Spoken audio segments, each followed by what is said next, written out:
Hello armies, BTS ഫ്രണ്ടായ Kim മിൻജയെയും ആർമിയെയും പ്രാങ്ക് ചെയ്ത ഒരു കഥ കേട്ടാലോ? ഇത് കുറച്ച് ട്വിസ്റ്റൊക്കെ നിറഞ്ഞ സ്റ്റോറിയാണ് കേട്ടോ. പ്ലേഫുൾ ഫണ്ണിയുമായി പെരുമാറ്റമുള്ള വി 2016 ഒരിക്കൽ സെലിബ്രിറ്റി ബ്രൊമാൻസ് എന്ന ഷോയിൽ വന്നപ്പോൾ തന്റെ അടുത്ത സുഹൃത്തായ ആക്ടർ കിം മിൻജയോട് അവിസ്മരണീയമായി പ്രാങ്ക് ചെയ്ത കഥയാണിത്. വർഷങ്ങളായി ഫ്രണ്ട്സ് ആണ് രണ്ട് താരങ്ങളും. കിം മിൻജയെയും ആർമിയെയും ഒരേപോലെ പ്രാങ്ക് ചെയ്ത വി ഒരു കില്ലാടി തന്നെ.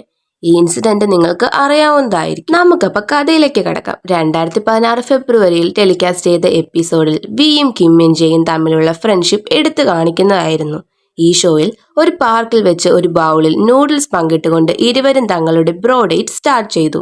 അവിടെ വെച്ച് കിം മിൻജയാണെങ്കിൽ വിക്ക് ഒരു തോട്ട്ഫുൾ ആയ ബർത്ത്ഡേ കേക്കൊക്കെ സർപ്രൈസ് ആയിട്ട് കൊടുക്കുന്നുണ്ട്. അത് വിക്ക് സർപ്രൈസ് ആയിരുന്നുകൊണ്ട് ആൾക്ക് ഭയങ്കരമായിട്ട് സന്തോഷമായി. രണ്ടുപേരും ആസ്വദിച്ച് കേക്കൊക്കെ കഴിച്ചു.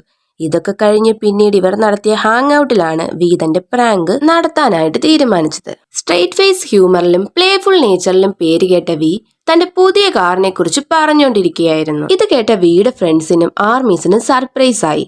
ആർമീസും മിൻജയും ഇത് ഏത് എക്സ്പെൻസീവ് കാർ ആയിരിക്കും വി പുതിയതായി വാങ്ങിയതെന്ന് ഗസ് ചെയ്തിരുന്നു. ആർമീസ് ആണെങ്കിൽ ഏത് കാർ ആയിരിക്കും ഇത്, ഓരോരോ ന്യൂ മോഡൽ കാറും എടുത്തിട്ട് ഇതായിരിക്കും ചിലപ്പോ ഒന്ന് ഗസ് ചെയ്യാനായിട്ട് തുടങ്ങി.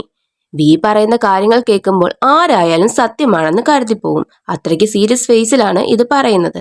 കൂടാതെ മിൻജയോട് വേണമെങ്കിൽ ഞാൻ കാർ റൈഡ് ചെയ്യാൻ തരാമെന്ന് പറഞ്ഞതുകൂടി ആയപ്പോൾ എല്ലാവരും വിയുടെ ന്യൂ കാറിന് വേണ്ടി വെയിറ്റിംഗ് ചെയ്യാൻ തുടങ്ങി. മിൻജയ് പോലും പുതിയ വിയുടെ കാർ റൈഡ് ചെയ്യാനായി എക്സൈറ്റഡ് ആയി. പിന്നെ അതിനെപ്പറ്റി പറയുന്നത് നിർത്തി ആ ഷോ കണ്ടിന്യൂ ആയി. കുറച്ചു കഴിഞ്ഞ് മിൻജയാണെങ്കിൽ തന്റെ സ്വന്തം കാർ ഓടിക്കാനായിട്ട് തുടങ്ങി.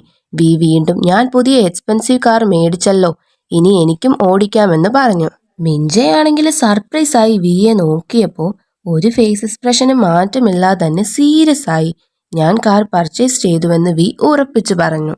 അതേത് കാറാണ്, ന്യൂ മോഡലാണോ എന്ന് ഗസ് ചെയ്ത് ഇരുന്ന് ഷോ കണ്ട ആർമീസിനെയും വിയുടെ കൂടെയുണ്ടായിരുന്ന ഫ്രണ്ടായ കിം മിൻജയെയും ഞെട്ടിച്ചുകൊണ്ട് വി പറഞ്ഞു, എന്റെ കാർ ഞാൻ തന്നെ പുതിയതായി പോയി മേടിച്ചതാണ്.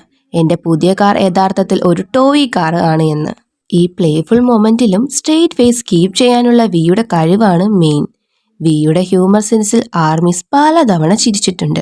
ബട്ട് ഇതുപോലൊരു പ്രാങ്ക് പ്രതീക്ഷിച്ചില്ല. വിയുടെ ഫ്രണ്ടായ മിൻജയ് ആണെങ്കിൽ ഇത്രയും നേരം നീ ടോയ് കാറിനെ കുറിച്ചാണോ പറഞ്ഞു എന്ന മട്ടിൽ നിൽക്കുന്നു. ഇതൊക്കെ കഴിഞ്ഞ് ഈ എപ്പിസോഡിൽ തന്നെ മിൻജയ്ക്ക് ഡ്രൈവിംഗ് ലൈസൻസ് ഉള്ളതും വിക്ക് ഡ്രൈവിംഗ് ലൈസൻസ് ഇല്ലാത്തതും മറ്റൊരു ഫണ്ണി സീനായിരുന്നു. ഇത് 2016 നടന്നതാണെന്ന് നമ്മൾ പറഞ്ഞല്ലോ. കിം മിൻജയ് ആത്മവിശ്വാസത്തോടെ റോഡിലൂടെ ഡ്രൈവ് ചെയ്യുമ്പോൾ വി പാസഞ്ചർ സീറ്റിൽ ഇരുന്നു കൊണ്ട് എന്റെ ഗ്യാരേജിൽ ഒരുപാട് ടോയ് കാർസ് ഉണ്ട്, എന്നിട്ടും അതൊന്നും ഡ്രൈവ് ചെയ്യാൻ പറ്റാതെ ഞാൻ ഈ പാസഞ്ചർ സീറ്റിൽ കുടുങ്ങിപ്പോയല്ലോ എന്ന് ചിരിക്കാതെ തന്നെ വി തമാശ രൂപേണ പറഞ്ഞു. കിം മിൻജയ് ആണെങ്കിൽ നിനക്കെന്ന ഒരു കാർ, ഓ നീ വീണ്ടും ടോയ് കാറിനെ കുറിച്ചാണല്ലോ പറയുന്നത് എന്ന രീതിയിലായി. എന്റെ ബിസി ഷെഡ്യൂൾ കാരണം എനിക്ക് ഡ്രൈവിംഗ് ലൈസൻസ് പോലും എടുക്കാൻ മേല എന്ന് അന്ന് വി പറഞ്ഞത്. പക്ഷേ ഇപ്പോൾ ഇതൊക്കെ കഴിഞ്ഞ വർഷങ്ങളായി ആള് ഡ്രൈവിംഗ് ലൈസൻസ് ഒക്കെ എടുത്ത് സ്വന്തമായി ഡ്രൈവ് ചെയ്യുന്നു. ഇപ്പോഴാണെങ്കിൽ വിക്ക് ഒരുപാട് എക്സ്പെൻസീവ് കാറൊക്കെ ഉണ്ട്, അത് നമുക്ക് അറിയാവുന്നതാണല്ലോ. ബട്ട് സ്റ്റിൽ 2016 വിയുടെ പ്രാങ്ക് ഇപ്പോഴും കാണുമ്പോൾ കോമഡിയാണ്. നമുക്ക് എന്തായാലും നെക്സ്റ്റ് വീഡിയോയിൽ കാണാം. Bye armies.